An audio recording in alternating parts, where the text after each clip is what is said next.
Hello, and welcome to VOW, Voices of Wisdom, the show that might not be for everybody, but everybody needs to watch this show. And I'm your host, Brenda Simmons. First, before I start, I'd like to thank my camera person, Emmett Mabry, and also Lena, who's been very instrumental over the year with me doing VOW Voices of Wisdom. I like again say thank you to him and to her and to LTV. Today, my show is about community history. And basically, we're going to focus on the Southampton history. And today, my guest is Randy Conquest. Welcome, Randy. Welcome. How are you today? Good. Good.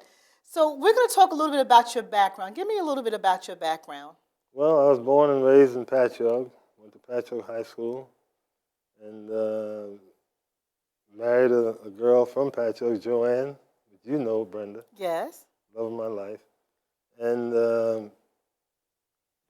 I'm going to try to tie in how I ended up for over 45 or 47 years in Southampton. Wow. So originally you were from Patchogue. Yes. But I believe you said how you got tied in to, I think you said you were away at first and you came back to Patchogue. Maybe I'm trying to remember. Well, I was in the service, and I got out of the service, and I was always interested in barbering. Right. And I moved to New York. I worked in a couple of shops in the city, and my father passed.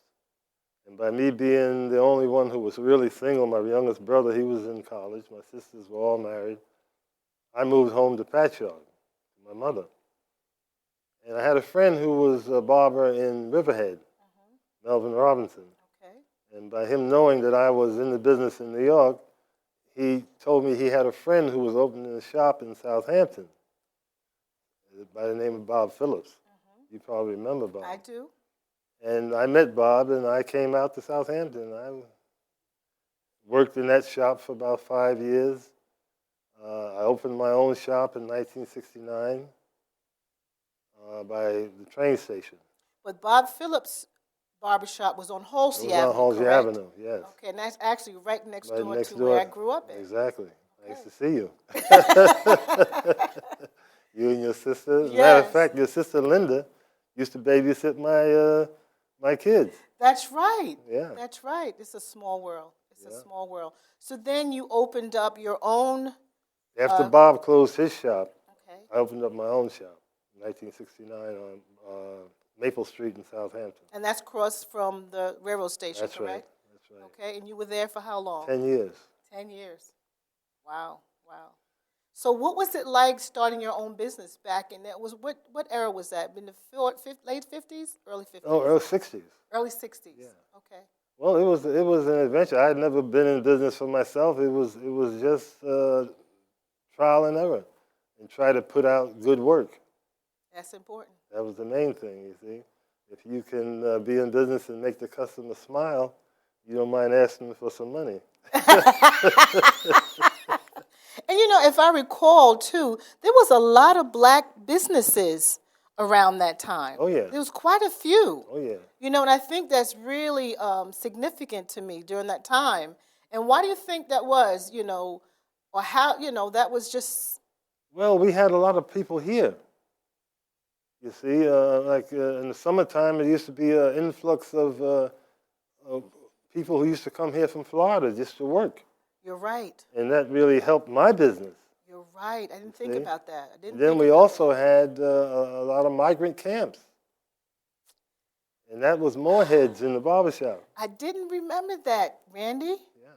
I didn't remember that because my dad, Noah Simmons, used to also run some of those camps. That's right. Because we used to have to go there and help clean the camps, Yeah. Some of the rooms and whatever. So that makes a lot of sense. That helped your business. Sure. So that made the business prosper during that time. Yes. That's how I stayed in business. Wow. So then one point, then how did you end up venturing over to the barbershop that's 245 North Sea Road? To be a museum. That's now upcoming to be a museum. Okay. Mr. Seymour ran that shop. I guess the shop was open when I first came here in the early 60s. And he ran that shop. I guess he opened that shop in the 50s. Emmanuel Seymour, that Manuel was his name, Seymour. right? And I purchased it when he retired and whatnot. I purchased the shop from him. And so you're saying that he probably was in there, probably in the early. I'd say in early to middle 50s. Wow. Yeah. Wow. Yeah. And rumor has it that he actually built that building. I've heard that too. Yeah. I have heard He that. was a carpenter. He was a carpenter. Yeah. And also next to the barbershop that's going to be upcoming museum was a Jute Joint restaurant owned by Arthur Robinson. Exactly. And I understood that he also perhaps built his section as well. That's right.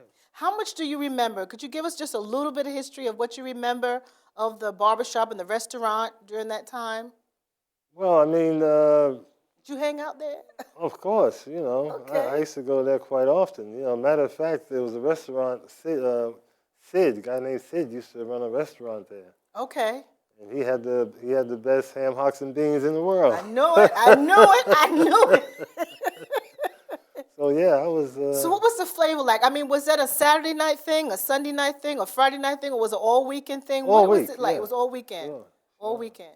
And I understand. Do you remember Snooks used to sing there, or that was before? I heard she did. I know what you're talking about, but I didn't. I was a little before my time. Okay, and I understand that Little Curtis and the Big Men is Curtis Highsmith Sr. right, yeah. And the Big Men, was he playing there? Bands, and Fats Walker.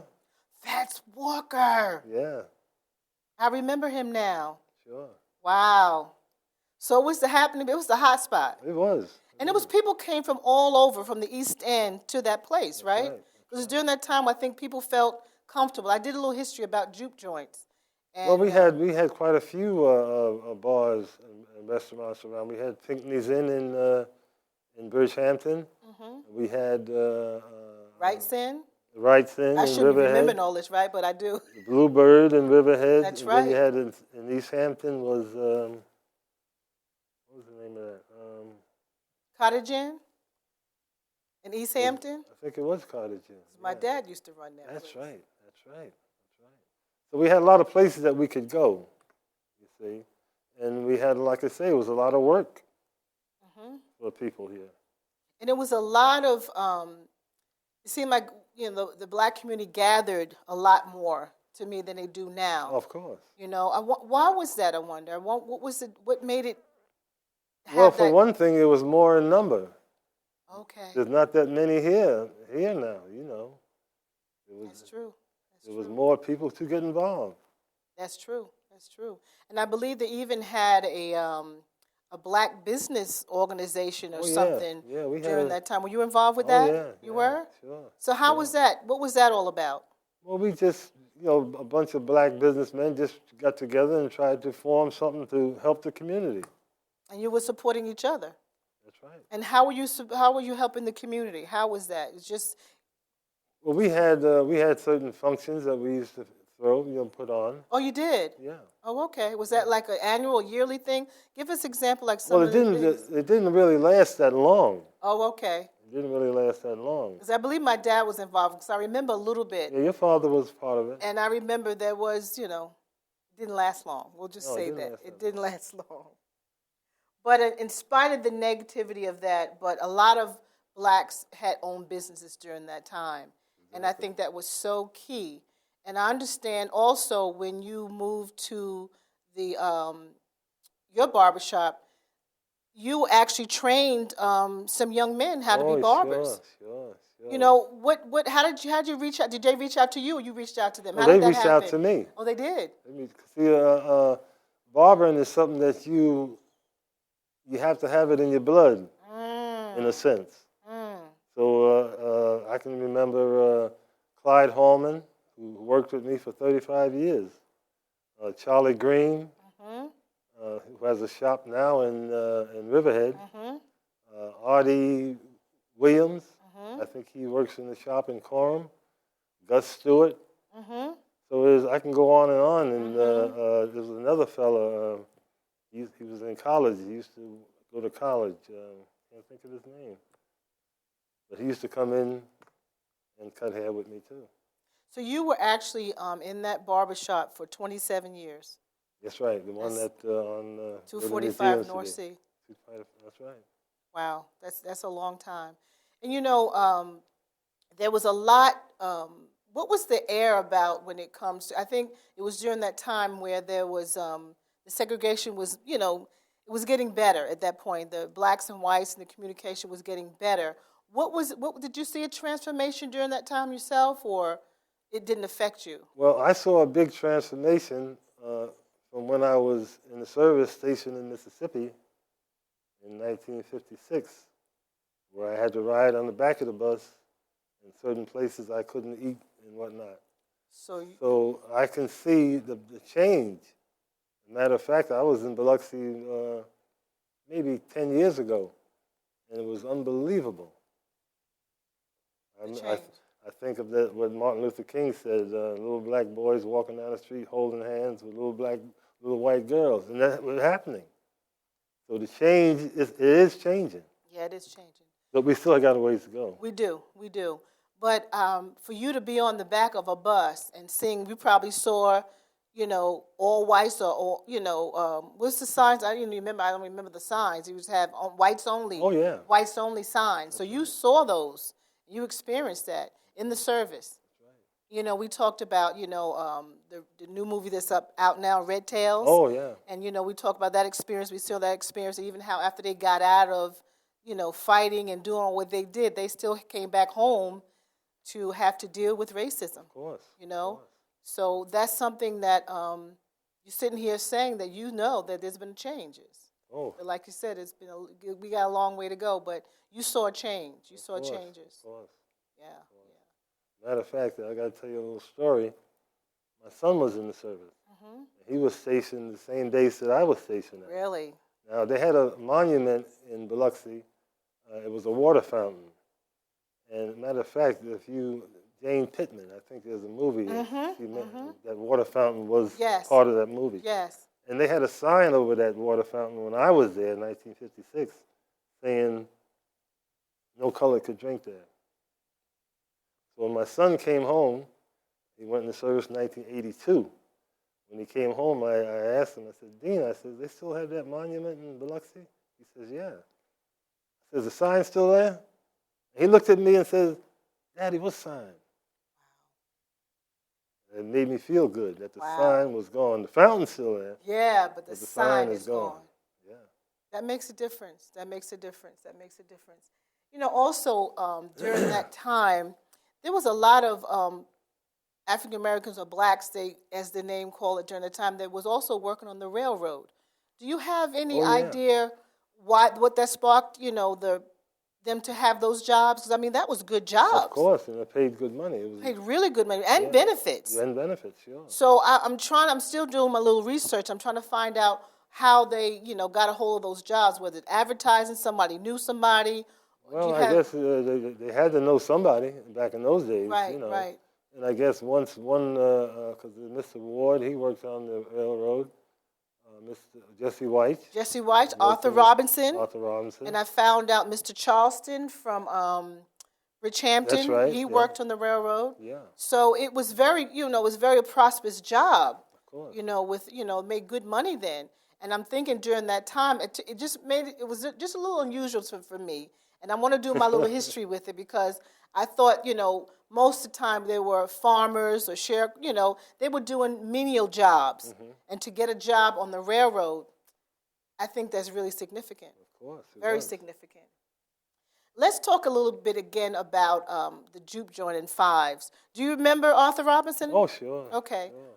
What was I'm just still curious to find out how it was run and what was the atmosphere in a Jute Joint, when you went in there. It was music, it's dancing, it was a happy atmosphere. Happy atmosphere. Sure. Party. It can get wild sometimes too now. Yeah. Because sometimes some people in alcohol just don't, brings out something that they don't want to bring out. This is true. But for the most part, most Jute Joints, that was the MO of a Jute Joint is music, food, and booze. Right. That was it. But it was a gathering place. It was a gathering place. Exactly. For African Americans. And I think that was really, like I said, to me, it was a camaraderie, a oneness, more so than we see kind of now, But something you said earlier was very significant to me as well. You said it was more people here than it is now. And that's something that you do notice is not as many people here of color, in our community as it used to be. We're going to move on now and talk about the conversations in the barbershop. Oh, we had all kind of conversations. Yeah. Some I don't want to mention. We don't have to mention those. But I know there were a lot of positive. Right, there was. For myself, I always try to, especially around voting time, I tried to always bring that up, that subject about voting, because I feel as though it's very important to me to vote because of what my forefathers went through, who couldn't vote. Right. You see, and we had conversations about, of course, sports. Matter of fact, one of the great ball players from this area, Foots Walker. That's right. So when Footsie was in the league, well, we always had talked about those games. That's right. So and just general conversations, like we have when people have a place to go when they can sit down and talk about everything. So I think as a barber, you didn't just cut hair. No. You made a difference. And that's one thing. I don't know why I'm getting teary right now, but that's one thing that I do want to emphasize, that you weren't just a barber.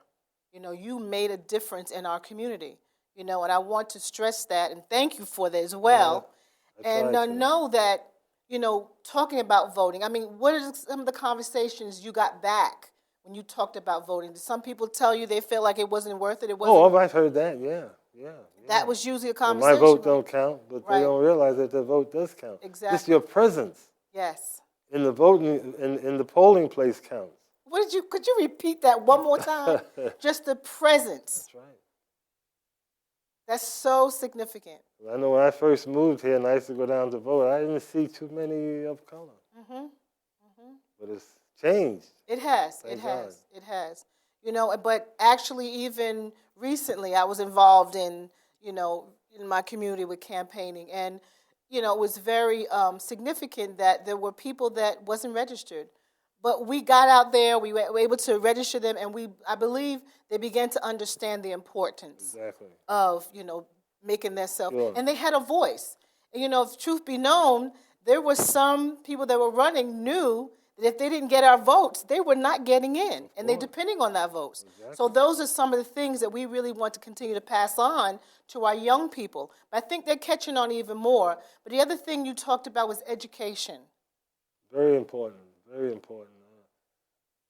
My brother was a assistant principal in Belport for 25 years, and I worked up there for a while with him in security. And I never forget the first day that I walked through the halls, and I looked in the classrooms. I seen 25 students, 20 white, 5 black. I walked by another classroom, I see 25 black and 5 white. So I went down to my brother's office and jokingly I said, "Hey, John, what are you running, a segregated school?" Wow. He told me, "The classes that you see that are mostly white are Regents classes. This is before Regents became mandatory in our schools." And it made me feel bad. So I made a statement one day, the test marking period that came up, and I was in the cafeteria. And I went by a table where mostly white boys were sitting. And I said, "Hey, fellas, let me see your report card." One guy, he was down like this here. They handed me their report cards, and I looked at them, and I seen an R beside all of their classes. And even the fellow who was down like this handed me his report card. He had Regents next to his name. I went to another table that was mostly minorities, and I said, "Let me see your report card, kids." None were in Regents.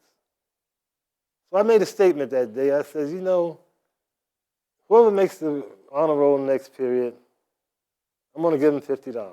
Wow. Next period came up.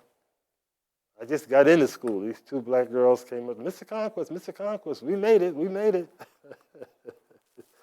It makes me laugh. So I said, made what? Oh, we made the honor roll. You did? They're looking for that $50. That's right. So I said, let me see your report card. So they showed it to me. I didn't see any R's there.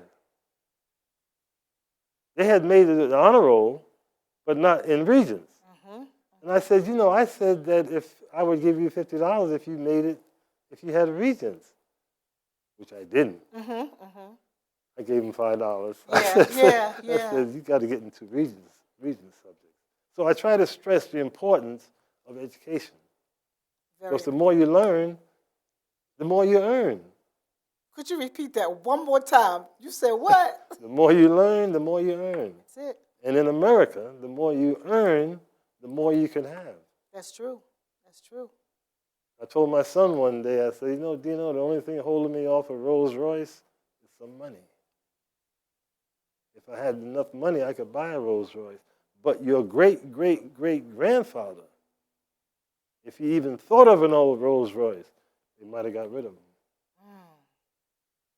Wow. So we come a long ways. Wow. That's so true. That's so true. Yeah, That's so true. Ways. You're making me think of even when I was in school in the 70s. Yeah, I said 70s.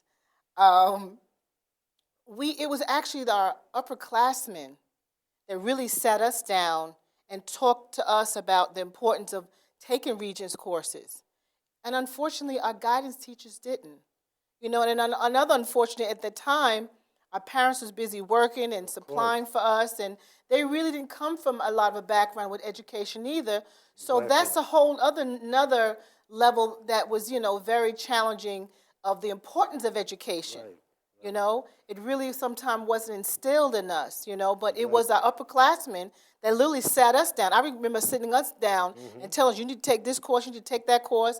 And they were the ones who was telling us and helping us to say that you need these courses to get into college, to get a better job, the same, conversation that you had and to promote that, and even to this day, I'm just going to go ahead and say it, in most, it's changed now. I believe it's changed now. In most families, it's guaranteed. It's not even a question of a set of families that they already know that their kids are going to college. Then there's another set of family that it might happen, But I think that has changed as well. I do believe it's changed. I do. You see, another thing about, college is great, but everybody's not cut out for college. That's true. That's there's very true. There's so many other avenues that they can take. Electrician is always going to be here. That's it. Plumbing is always going to be Carpentry. here. Carpentry. Heating. So many other That's true. avenues that they can make a decent job much more than the minimum wage. That's true. That's true. Because, they're fighting now about raising the minimum wage. And I always say the minimum wage, the least it should be is $15 to $20 an hour. That's so true. How can a man raise a family on $8 and $7.50 an hour? They can't. And the government wants half of that. It's impossible. It is. It really is. So you can't go forward. You can't move up. That's true. That's true. But like you said, educating our children and letting them know the avenues that you can take. Like you said, everybody's not college material, but they can also take a trade school or get that education enough, And then I've also seen paths where, which is not always in our culture, where a business owner will pass it on to their families. One business will go right through the whole family. Oh, yeah. And that makes a difference as well. That carries on the name, and it carries on the income, and it carries generation on to generation. Generation to generation. But we've had some, a lot of progress, like you said, and I'm looking forward to us opening up this Eastern African American Museum, and we're looking at what we're doing right now is going to be part of the archives in this museum, because it's very, very important that we get the information, and I'm still looking for if anybody have any pictures of the restaurant or the Jute Joint or the barbershop, please contact me, and you'll see my email address on the screen, or you can email info@aamee.org as well. Because we need to continue our history. You know, they say, what's the saying? If you don't know where you've been, you don't know how to go forward. I think that's right, yeah. how I exactly remember If you don't know how. where you've been, you don't know how to go forward. Exactly. But you know, we look at what's going on in our community now, and sometimes it can be discouraging. But I still think that we have to continue to encourage our young people to have get their education. We have to continue to encourage our people to vote and the importance of voting. Well, the youth is our future. It is. If the youth don't make steps forward, every generation should try to go a step Higher than the next. That's See? right. You mentioned something about, well, my generation, one of my parents, work was the main thing. You had to have a job.